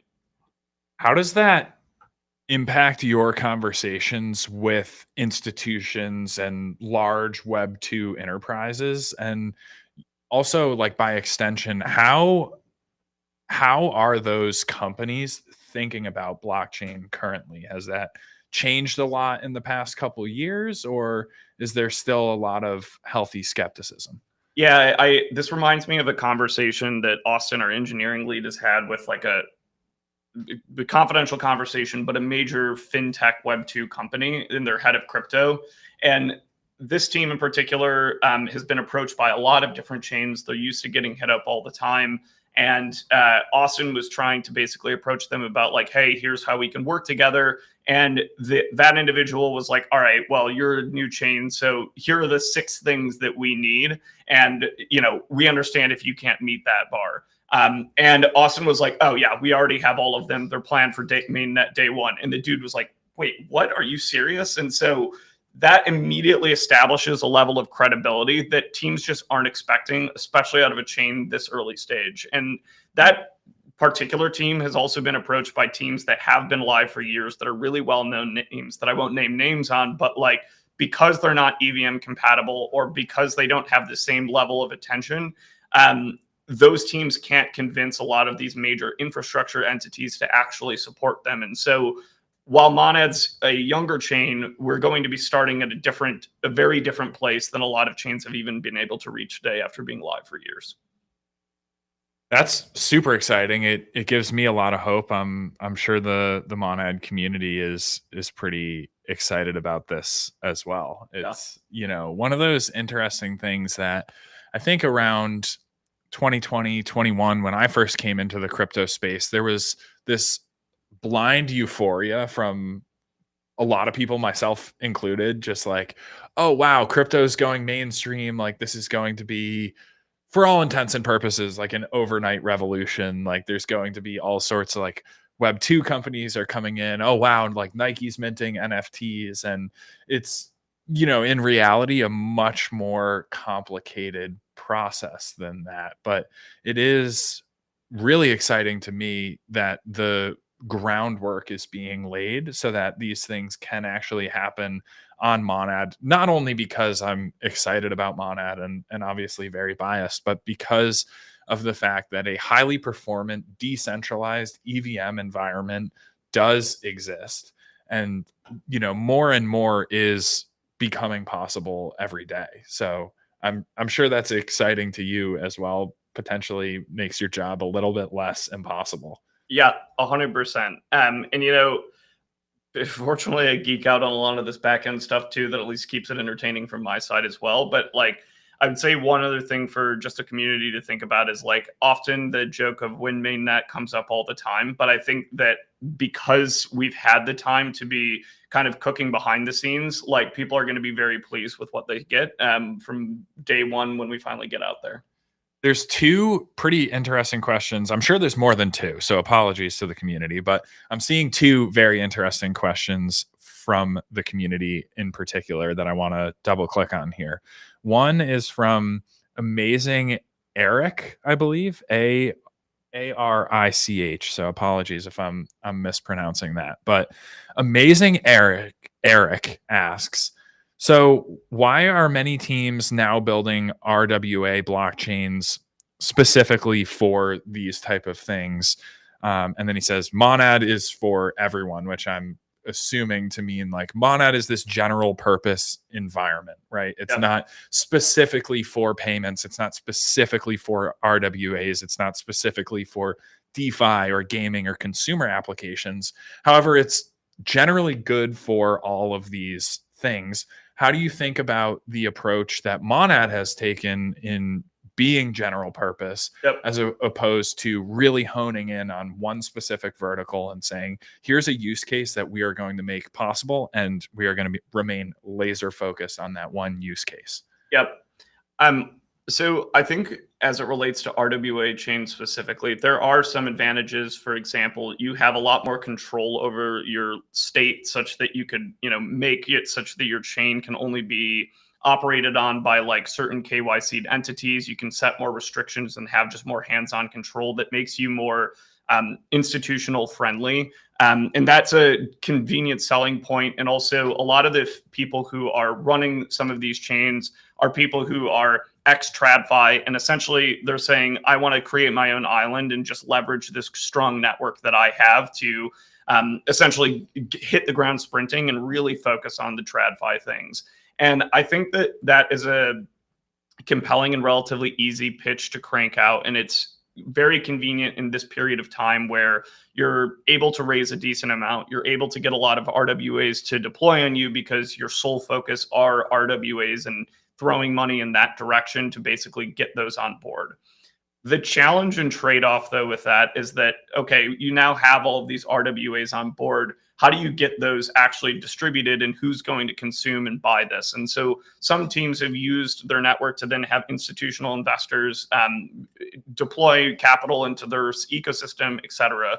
But I think from our perspective as a general purpose chain, one of the awesome things that we gain by having the broad reach of connecting into DeFi and all of these things is that we have the distribution. We have all of these apps already coming to our ecosystem, and we're able to stitch all of this together such that when we actually deploy all of these RWAs on Monad, there are buyers already in the same sphere of influence. And I think that that's really a long-term and much harder thing to solve for in the RWA space more broadly, as well as even beyond that, we have block level composability with really robust DeFi liquidity. And what block level composability means essentially is in the case of an L2 that's an RWA focused chain, they don't have large AMMs or lending protocols within the same ecosystem that has significant amounts of liquidity. That's typically on a different L2 or in a different ecosystem that they have to bridge to. And that really breaks up a lot of what the ultimate vision and user experience could look like. And so while I think that the RWA approach works, I am quite confident in the long-term vision and advantages that comes with being a general purpose chain. Really, really interesting perspective there for sure. And I think not specific to RWAs, but liquidity and access to liquidity is one of those big kind of advantages that a general purpose environment does provide. But another interesting question from Forza 22 on the payments side: will we ever be able to pay for games and subscriptions using crypto? We need users from Web 2. So kind of a twofold question there, which is basically like, what is the payments landscape going to look like on Monad? Like when mainnet comes around, what can I actually do in the context of like everyday payments? And then also, how does that impact Web 2 users being able to easily onboard to a blockchain like Monad, and what does that ultimately afford? Yeah, I'm going to take a pass at answering this, although it might be a slightly different question. If you're talking about like leveraging payments for gaming and Web 2 specifically. That is something that our gaming team is actually highly interested in, and something that we're looking into, and a hot topic. So your timing is good, especially with the recent changes around Apple's payment policies continuing to evolve. So I'd say that that's certainly one key area as it relates to like, what does payments look like from a consumer perspective, where you can start to really use this in a more real way. There will definitely be opportunities to start to pay with crypto, specifically on Monad, in a very real and near time horizon, as well as doing things like cross-border remittance. So if you are originally from, Mexico and want to send money into, if you're originally from Mexico and you're, say, in the United States and want to send money, this is like one of the coolest and best user experiences that crypto can offer, because it allows you to dramatically reduce the costs that you typically face when you're using things like Western Union or other similar cross-border remittance that relies on traditional rails that charges, 5, 10, 15%, depending on which fiat corridor you're operating in. I know there's a couple questions within that, though, so if there's any of those that I missed, happy to expand on that too. Yeah, I think that generally covers it at high level. I'm kind of personally curious, and this isn't an area that I've looked into very deeply, and I know it varies based on where you are in the world, but I know there's a lot of usage already for or a lot of crypto usage for payments already. But here in the US, most people that I know use centralized systems to send digital payments to one another. They use Venmo or Cash App or Zelle or something along those lines. Do you anticipate a lot of that activity ultimately switching over to crypto? And if yes, how does that play out? Yeah, so it's a great question. I think the realistic answer is, for the crypto enthusiasts, there will be a way to use crypto in the Western world in a more near-term time horizon. I think realistically, though, over the next at least couple years, the focus will more be on countries that don't have the same level of financial access, just because, like, when you think about how the current payments and financial system exists in Western world, it's, this level of quality, whereas in other countries, not to name names, but like Argentina having like high inflation issues, as well as like other areas of a similar sort where they don't have access to the same Western rails that we have, their financial systems quality and user experience is down here. And so what crypto in its current state has the potential to do is take it all the way up to here. And so I think that a lot of the payments companies are really more focusing in those emerging markets.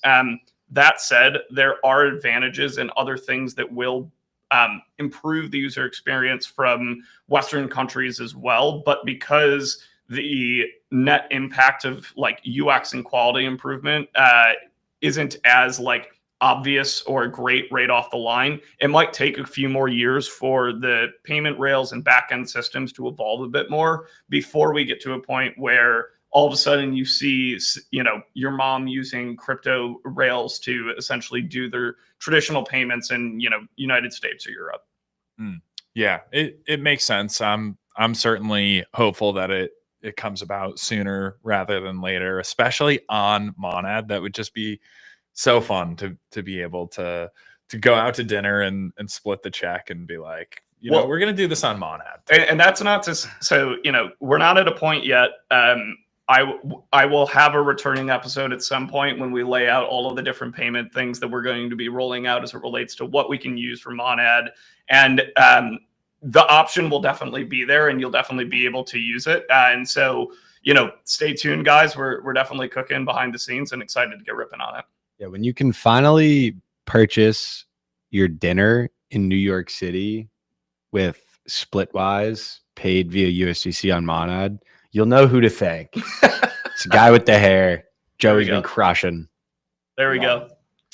Well, I actually did not realize that you have more slides, and we're coming up on time. No was there worries. anything that was like really kind of key info that we want the Monad community to be aware of? I know there's already been some alpha dropped on this episode, which that is what you can expect when you tune into Monad in the mornings. It's not old news, it's new news, and sometimes it breaks here first. Absolutely. And so I think the one other piece that I wanted to make sure I gave, so, what is unique about Monad beyond simply the tech stack and the robustness of the ecosystem? And I want you all to know that I did do this presentation to like some of the thought leaders in the payment space. And the TLDR is you. Ultimately, like one of the coolest aspects about Monad is our ability to access retail and actually have a meaningful relationship with our community and audience, and then be able to grow this huge group of people that are excited about something new, invested in the lore, and honestly are a huge part about what Monad is, this big new exciting thing that's coming about. And then having a strong medium to be able to present to you guys the applications, what's going on, the newest things, what founders are thinking about, and beginning to put that in front of all of you is a massive capability that Monad's been able to wield and leverage and get apps to absolutely pop off. And our communities are global, which is even more important in the payment space specifically, because often a lot of these payments applications are very consumer oriented and very regionally targeted. And so I think that that's one of like the core differentiating capabilities. And I think, Monad in the morning, shout out you guys, is a phenomenal way for us to, in a very like friendly, not 10-page white paper format, be able to say, hey, this is some cool stuff to try and you guys should go give it a rip. And we've used this type of talk track and got to show off Monad in the morning with a lot of our different applications. And it absolutely resonates with them in terms of an opportunity to get to interact. So yeah.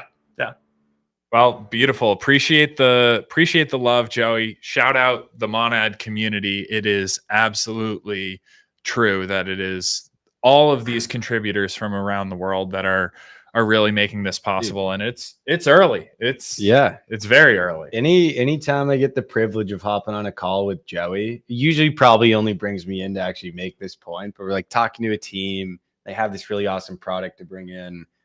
At least the number one thing I talk about, I'm like, look at the demand, like look at the social proof. Like if you want people to use your product, people are begging for look how many people really want this to exist on Monad. And from there, they're like, all right, this is a no-brainer. Like I remember early days, this might even be 2023 or early 2024.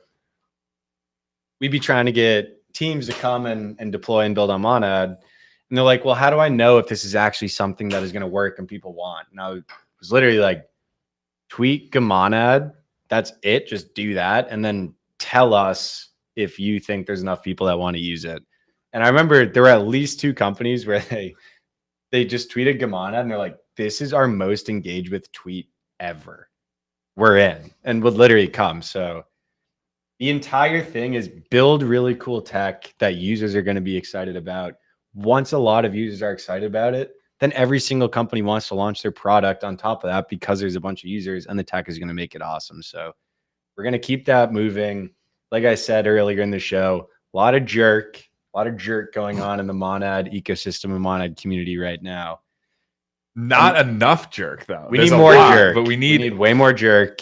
We need more. We need to accelerate the acceleration. That was a new term for me that I learned live on the show today, and I just could not keep it together when you said accelerate the acceleration equals jerk. I thought you were gonna spit, like you almost spit your Red Bull all on the computer. I think even Koene was trying not to laugh. Yeah. I was just like, I don't know. That's a new term, but we're about to get the physics. So yeah. All right. So like some of you know that have listened to the show a lot, physics was my passion. It still kind of is my passion, but it was my hardcore passion for a lot of my life. We're going to run through derivatives here. We're going to go up to the third derivative. So you have position and then you have velocity. So velocity, you know what that is, right? It's how fast this thing's moving, 10 miles per hour. That's its velocity. If the velocity is increasing, then you have acceleration. So if you're going from 10 miles per hour to 20 miles per hour, then you have acceleration. And then the next one is if your acceleration is increasing, that is your jerk. It is the third derivative of position. That's your physics. This is like Science Corner from the All In podcast. I'm going to do my Freeberg Science Corner. Yeah. So we clipped the last time you did the Science Corner. Yeah, the Science Corner was, I think, regarding you can't go faster than the speed of light. Do you remember that one? Yes. Yeah. I want you at some point to go to the YouTube short, because there is a lot of people in the comments arguing with you. Really? It was actually our most watched YouTube short ever. Let's go. And they're like roast. Some people are trying to roast you. Can we pull up some comments? Because I know this for sure. Okay, let's do it after Karma is in the waiting. Oh, okay. All right. Let's get the headphones back on. We'll go back to the Science Corner at the end of the show. Huge shout out to Joey. Gave us some awesome insight on the payments side of things. Joey has been on the foundation team for quite a while, and he is absolutely doing God's work, bringing TradFi payments and Web 2 to Monad. So very exciting to get an update from Joey. We'll have to bring him back soon for sure, but headphones are going back on. Quick, as we introduce Karma, I know a lot of people are definitely asking themselves this. They're like, what is above jerk? What's the next derivative? It's called snap. Snap? Snap is when your jerk is increasing.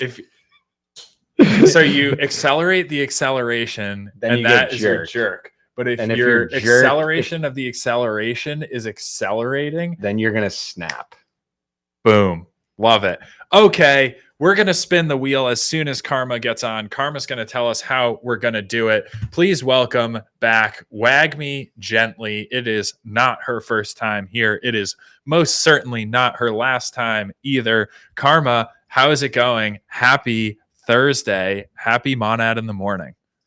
GMG. Oh, no, sorry. Top of the month, yeah. And sorry to go. interrupt this deeply important and fascinating talk of jerk. How can I ever compete with that, guys?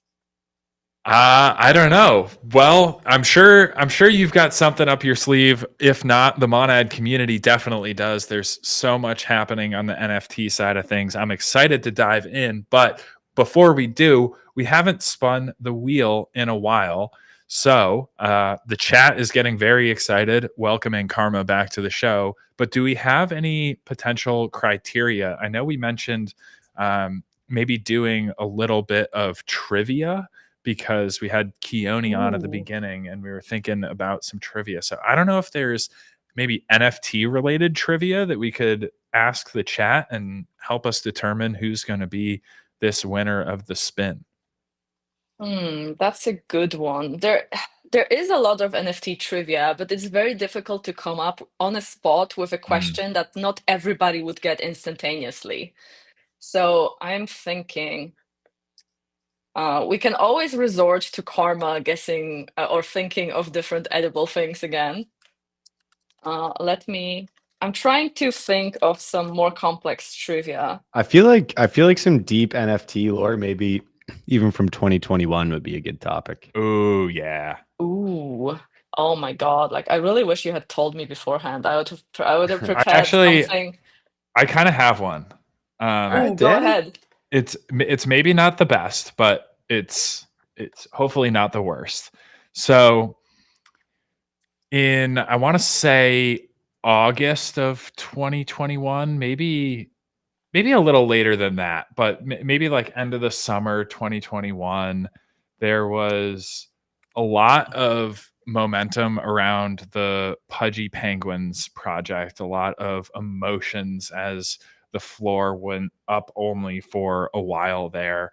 But there was one particular holder who got on a Twitter space and cried because he felt such strong affinity for his penguin, to the point that he said he was his penguin and his penguin was him. Who was this person? What is their Twitter name? They're active to this date. It was not intern Jungle Trout. It was not me. I was Justin on that Twitter Bieber. space, but It was not Justin Bieber either. Who's the originator of "I am my penguin and my penguin is me"? Correct. Yes. Jungle Trout. No, it's I not- show speed. it's What are you not guys speed. saying? It was not speed. This is maybe harder than I thought it was. I thought this No, was I thought this was going to be easy. It wasn't GCR. It wasn't Bergie. It was not Kamonad. Let's be sad. not Joey. Luca. It was not Luca. Luca was actually not part of Pudgy Penguins when this Oh, happened. Joey Susky. Moose. Joey. Susky. Coming in clutch. Susky. Sasuke. It was not Sasuke. It's not Sasuke. This time it was truly Susky. Joey Moose. Bingo. Joey Moose, iconic Twitter space, caught up in the emotions. I am my penguin and my penguin is me. That single phrase did more for NFTs than maybe anything else ever. People Yet. heard about that and they heard this guy crying and they were like, oh my God, people are insane and they're buying these things. And prices went up infinitely after that Twitter space. What's perfect about Sasuke doing this is the song that came out. It has the line, "I am my retard is me" in the Sasuke There we song. go. There we go. Sasuke cooking. Let's spin the wheel and then let's get an update from Karma as to what the heck is going on with Monad NFTs. But first, this one is for Sasuke. It's Susky. Well, You said it, Sasuke, one time, No, and this is a different person. no, it's the same person. No. Unless he changed his name. No, he said another. Oh, wait. I thought it was Cartel NFT. However, this is Pipeline hat. Great prize. Sick. You get not the exact hat that I'm wearing because I'm not giving it to you. I like this hat. But we have other Pipeline hats. Intern's looking for it behind him. I took it off the shelf and I put it on my head this morning. But It's not behind me. Sasuke, whatever It's a the different pronunciation person. is. Hey, to be clear on this, unless they change It's- their name, the one that I was talking about was Sasukeee. This person is Suskey. look, I think he just likes to try out he different spellings. changed now he's going by Sasuke because you said it wrong. Changed his What name? ish? Oh, Everybody's my been God. calling It's him like Sasuke. when people came over from Ellis Island and you had to pronounce your name, and like the people translating would hear it wrong, so they wrote it down, and that becomes your actual name. That's what happened on Mana in the Mornings. That's Life-changing updates happen on Mana in the Mornings every single day. Shout out Sasuke. Sasuke. Okay, Karma, what is up with NFTs on Monad? I believe there's been some pretty big mints and probably a lot to dive into. So take it away. Yes. So today we're gonna, as always, we're gonna have a look first at the general NFT landscape because a lot of things have happened in the past 2 weeks, even just in the past week, and then we're gonna move to our own neighborhood. So let's start off with, we've just concluded the largest mint ever on Sui. Koene have expanded with their secondary collection, Popkins. Now, why this is interesting is they had a pretty incredible mint system where there's only 25k NFTs, but you could actually, it was an open edition. You could buy as many packs as you wanted to, and they are going to be refunding people who didn't actually hit an NFT or actually refunded already as of yesterday. So pretty incredible. Almost 100k packs had been bought overall. The website was incredibly fun to use, and I think this will become a standard when it comes to larger onboarding means. Very, very fun case study to be looking at. I purchased my packs and I was confident I purchased them, and today I discovered that my transaction didn't actually go through, and I was just too rewarded to actually notice in time. So big L for Karma, but hopefully the reveal later today, I believe, will go well for everybody else. That's a pretty interesting approach that they took to go with essentially open supply on the mints. You get these packs and then ultimately they reveal and you may or may not get an NFT. It's kind of like another layer of variability. beyond just like the NFT reveal or just beyond the competitive mint. I think that's a pretty cool approach, and certainly kind of the initial idea of NFTs and collecting and trading was very similar to a lot of activity that's been going on for years in the trading card world. And I think this is a pretty cool digitalization of that. It's pretty incredible, and it's an extension of what they've been doing already. So in the past years, they actually had some pretty sick physical card packs that people could rip open at different events. That was incredibly fun, and this is a digital expanded version of that. I also think it really solves the problem of being bottlenecked by the amount of NFTs you want to release. I mean, 25K is already quite a big collection, but it still bottlenecks you when you want to expand and provide an experience to as many people as possible. In this case, they just literally said, hey, welcome to anybody. Everybody did have to pay $200 to mint a pack, but then afterwards you get refunded if you don't actually get an NFT. So everybody ends up being happy most of the time. I think we are gonna see more and more different structures like this that just allow you to expand the audience without actually having an insanely high mint supply. But moving on to the next info, which they couldn't have chosen a worse timing for announcement of the like OpenSea token officially coming, because they literally did it, I believe, the day off the like biggest Laudio craziness. So that was quite unfortunate, but officially OpenSea v2 is no longer a beta. It is now considered the main application, and they have confirmed the C token coming.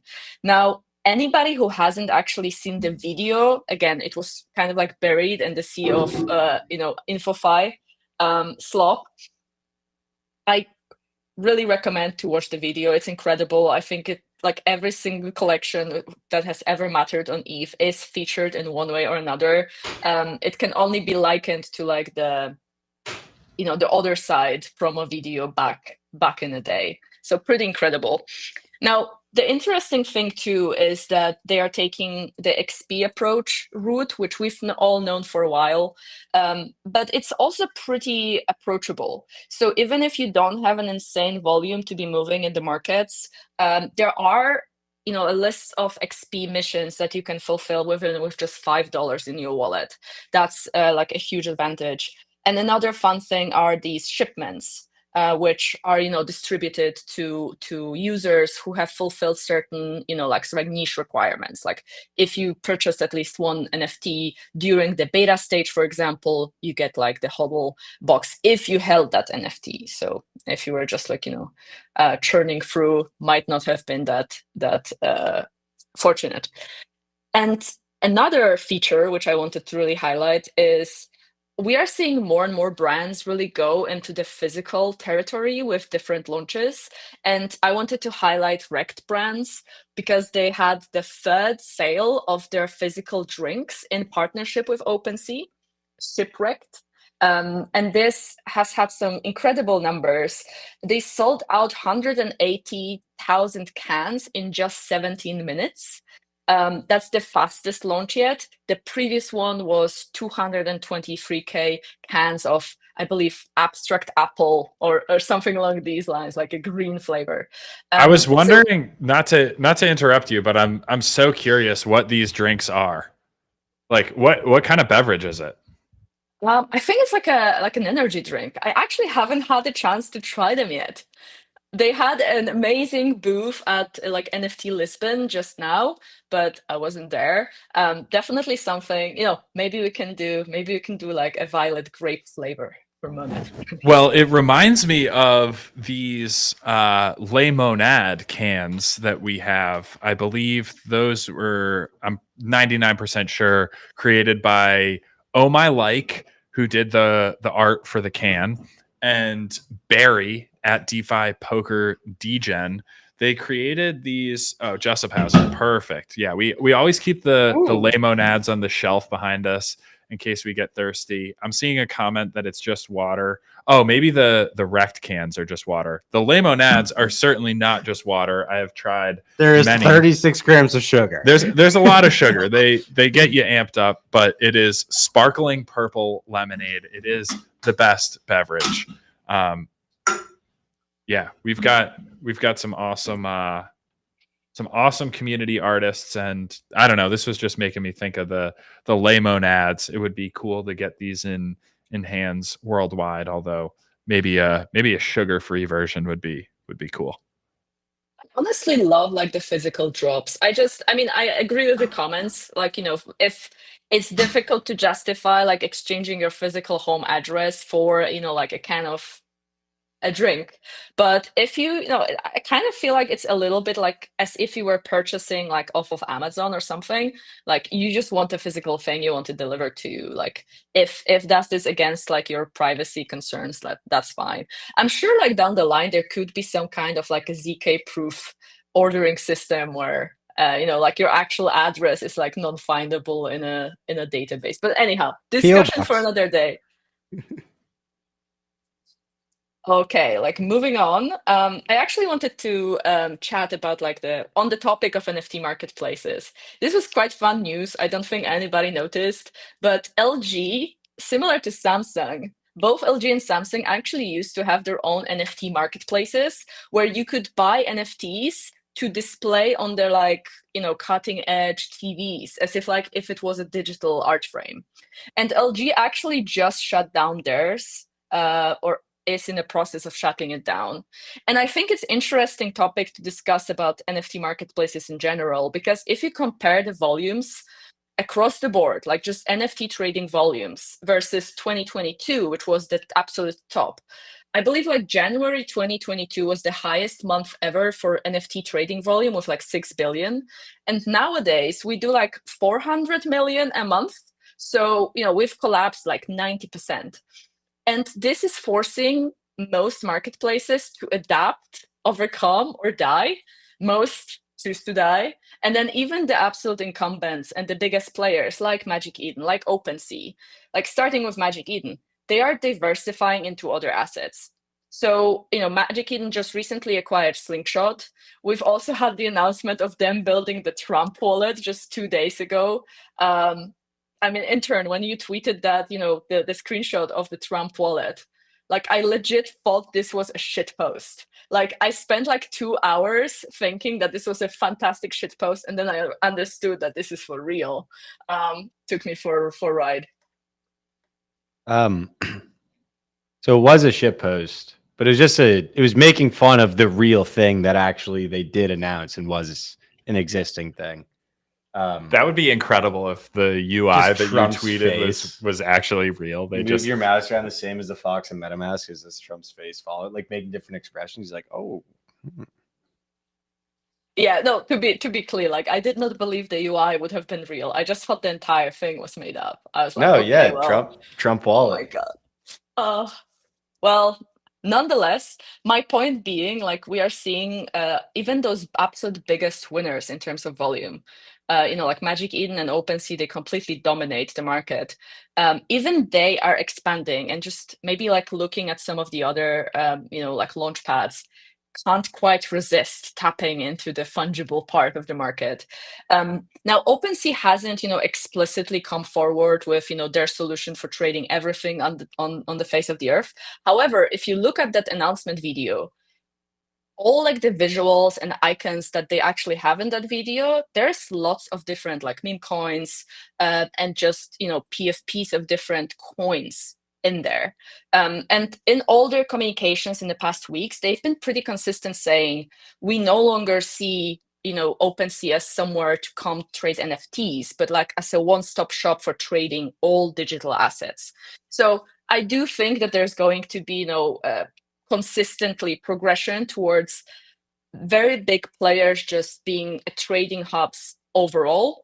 And then smaller marketplaces really need to find their niche audience and make sure that they specialize. Otherwise, it's a pretty quick round trip towards death. Okay, now we are on that note. Now, Chalkstar has just teased a pretty fun activation. Now, you wouldn't really tell from this particular screenshot, but it seems it's going to go in a direction of like Kaito Light, where you might be rewarded for yapping about Chalkstar on their own leaderboard, and it's going to have like separate campaigns for separate sprints with Chalkstar. So definitely something to keep an eye out for. Turn on notifications for Tequila because she's completely relentlessly leaking everything before Chalkster gets to tweet about it officially. But pretty fun. I'm really excited to see what they will cook up. Now, we also have a new degenerate way to gamble with NFTs and Mon as of today or yesterday, I believe. So Minto has released like a raffle, a functionality for Monad. This is the same team as NFTs to Me. So they've built like, self-serve launchpad for NFTs across different chains. And now specifically for Monad, because of how incredibly active our community was, I think we're like, they're one of their most active chains, despite being a testnet. They've built this raffle website. Think of it as like a Monad native version of AlphaBot.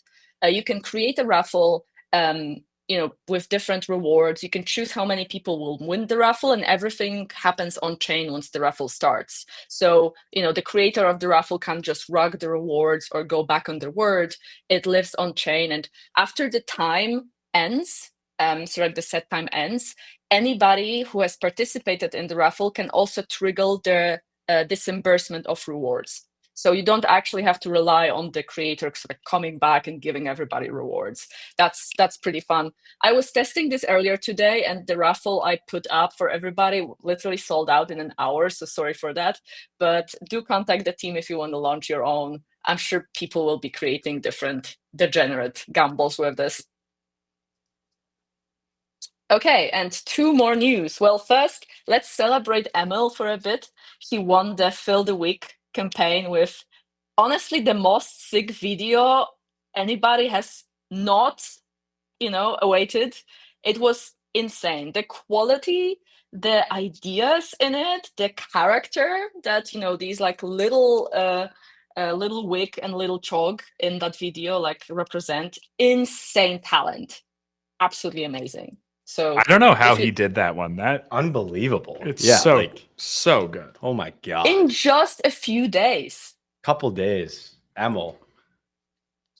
Incredible. Yeah, so if you don't follow Emil, definitely go and follow him. Incredible artist. And also follow the project that he is, like leading and contributing to, called Mongang. Really wanted to shout them out. Some of the highest quality visuals we have seen in Monad, and very, very unique style that we can all, just really, really be proud of. So love to all artists. And last but not least, guys, join me tomorrow at 10 a.m. EST for NFT. We have our chill spaces. We hang. We ask questions. We'll have a few guests on as well, asking about Monad NFTs. So yeah, see you there. Awesome. Absolutely love it. It's a banger space every Friday. I think it might be becoming the single top space for NFTs in all of crypto Twitter. Shout out Karma on that. That's amazing. Let's go. Well, I do love some praise, but I think we're a bit far away from like being the top yet, but we are. It's just a matter of time, guys. Just a matter of time. Let's get Thread Guy on for tomorrow. He likes NFTs. Yeah, absolutely. We should chat. There's one thing that I've been thinking about as it relates to NFTs, and I'm curious how you think about this, Karma, and also how projects in the ecosystem are planning for the big launch, right? Like, one of the most exciting things for me as a user and a minter in the Solana ecosystem when NFTs were first popping off mid to late 2021 was the fact that all the energy was really concentrated towards like a mint of the day. And at first it was more like a mint of the week or a mint of the month. But as popularity grew, the number of mints did as well. And with the amount of time that community members and contributors across the Monad ecosystem have had during this testnet and even prior to the testnet, this long pre-launch phase to build up all this momentum and to start working on their branding and their art and their community building,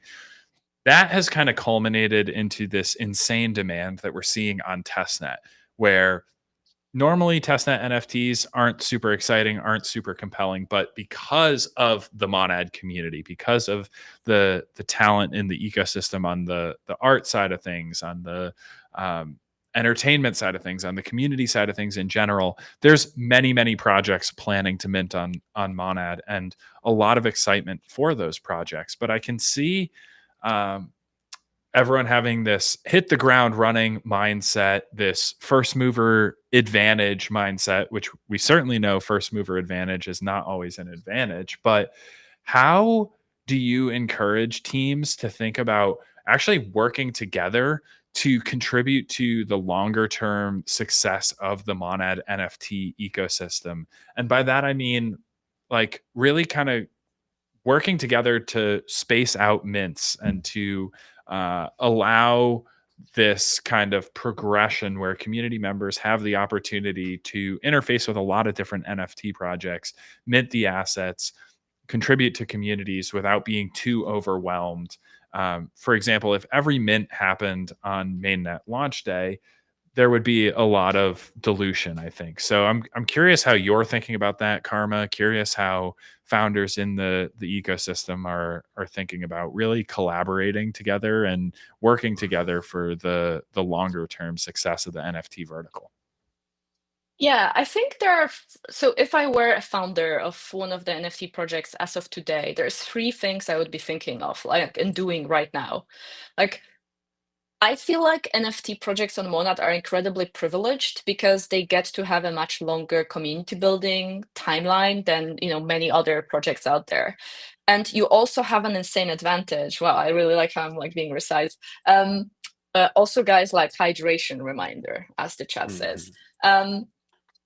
So you also get to watch so many other new chains that came up, most notably Abstract, and you can really watch and observe, like literally week by week, month by month, the playbooks for being incredibly successful. And it has absolutely nothing to do with being the first NFT to launch the day off.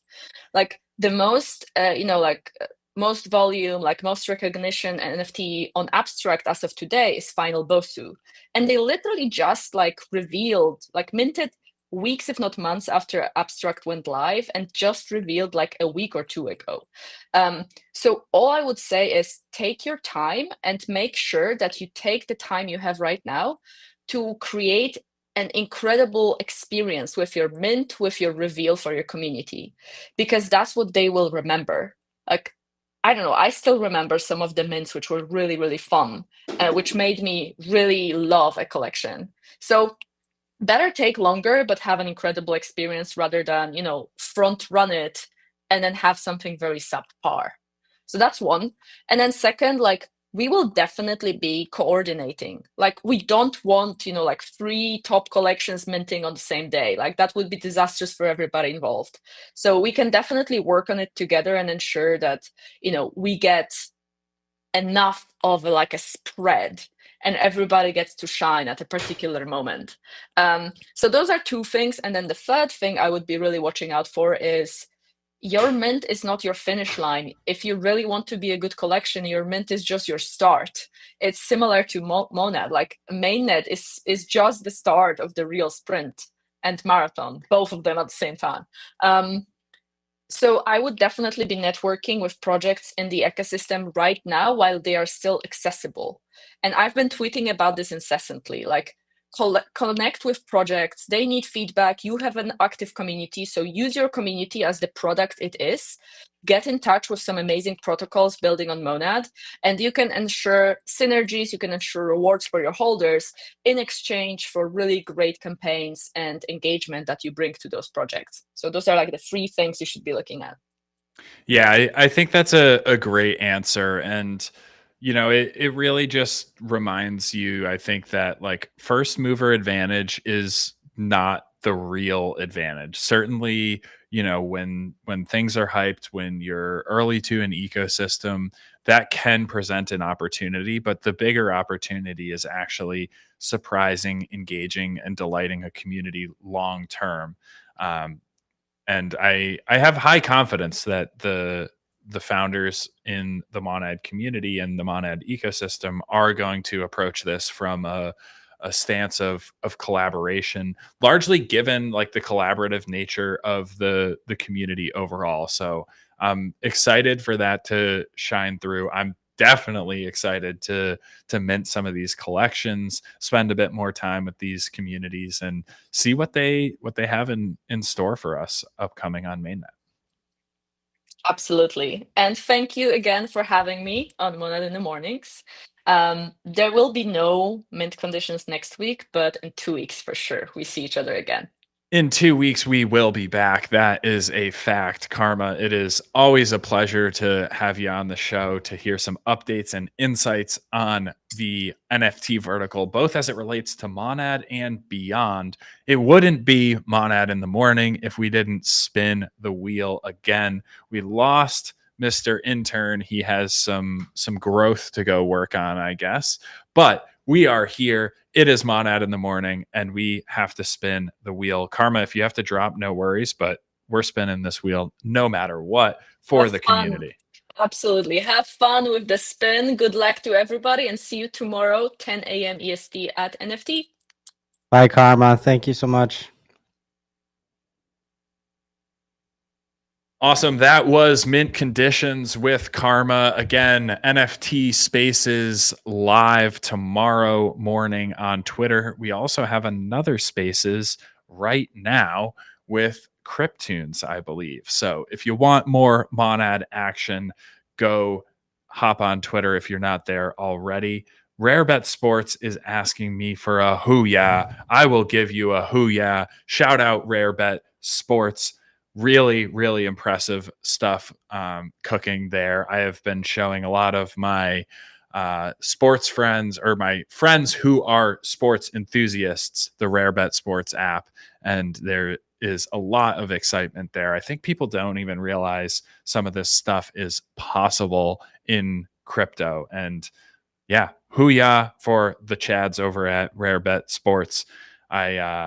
I'm often rocking my Rarebet Sports hat, but I'm not today. I know I wear it literally every other day of the week. I mean, it's been very predominant in the daily vlogs I've been doing too. So the one day I didn't wear it, my bad.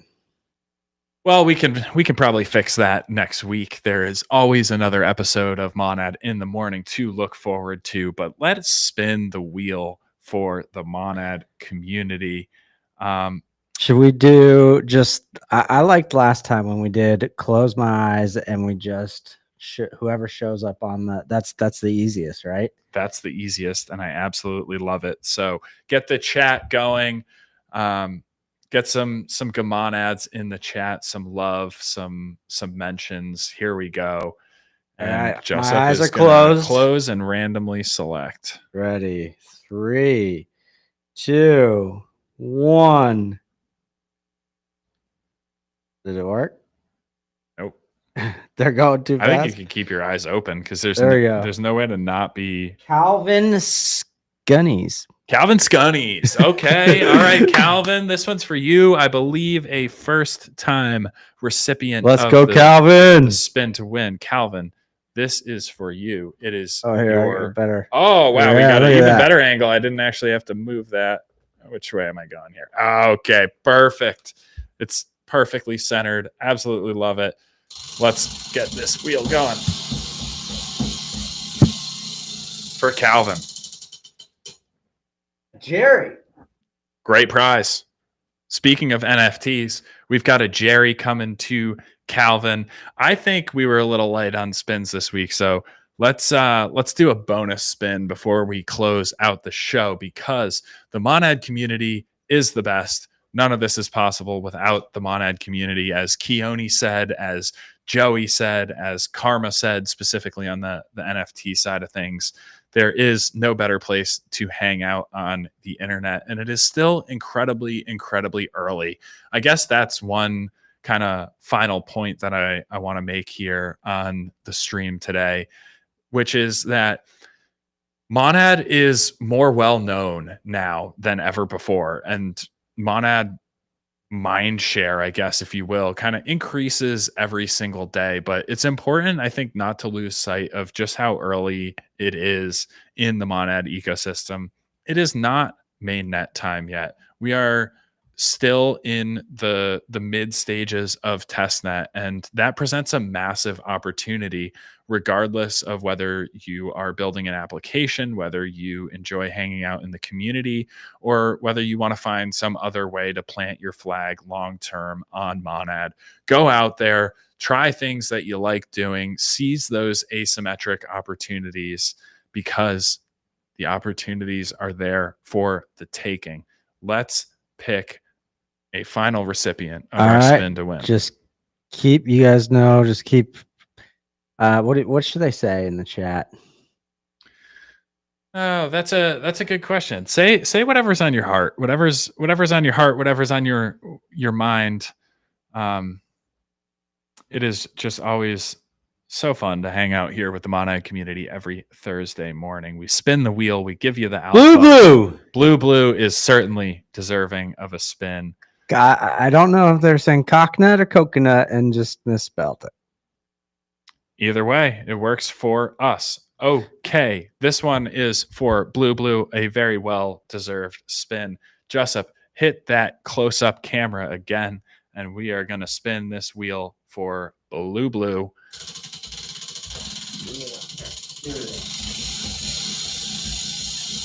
Accelerate the acceleration. Jerk I get to a critical mass of jerk. Pipeline hat to Blue. Boom. That's a great prize. Blue, huge, long-time supporter of the pipeline. Blue, we appreciate you very much, and we are going to put together a little merch package for you with a pipeline hat as well. I know that we owe prizes to other members of the Monad community, not only from this week, but from previous weeks as well. We do have those noted. We do appreciate you reaching out to us, but we also appreciate the patience, because it does take a bit of time to actually go through and send out prizes, as well as planning for this show, podcasts, and other responsibilities that we have here. So appreciate the patience. If we owe you a prize and we haven't followed up, feel free to DM us again, but don't worry, we are not going to forget about you. We will get you your prizes. Diego says I owe him a prize from the first Monad in the morning. That is possible, but unlikely. Take it up with me in DMs. Diego, I made a custom song for you that comes out tomorrow. I think your prize has been fulfilled. Perhaps. This was Monad in the Morning, episode 16. We are chugging right along here. Appreciate everyone who tuned in today. Awesome episode. We had Koene on at the beginning for a bit of an AMA. Hopefully we will bring him back pretty shortly as well. We also had interesting perspective from Joey, the director of infrastructure, payments, Web2, and TradFi here at the Monad Foundation, talking specifically about payments and the opportunity that a highly performant decentralized EVM presents. We also had Karma just on to close out the show, talking about all things NFTs, both within the Monad ecosystem and beyond. If you have a guest suggestion or a topic suggestion for Monad in the Morning, feel free to shoot us a DM. Let us know. We want to make this show valuable and informative for all of you, the amazing contributors in the Monad community and ecosystem. Or should they tag them in the comments and say, we want to see you on Monad in the Morning?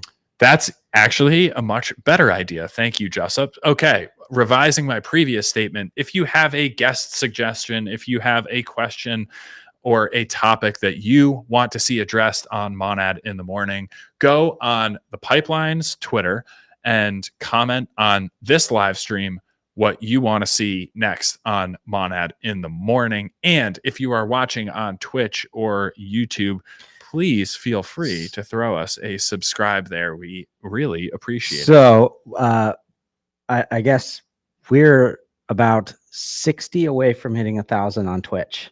Ooh, okay. So if we can hit 1,000 by next week, I think we should do something special. Okay. All right. You heard it here first. If we hit 1,000 subs on Twitch by next week, we will do something cool. And we are also accepting recommendations for what is cool. So, yeah. This was episode 16, Monad in the Morning. Cryptoons Space is live right now on Twitter at Cryptoons. And we will see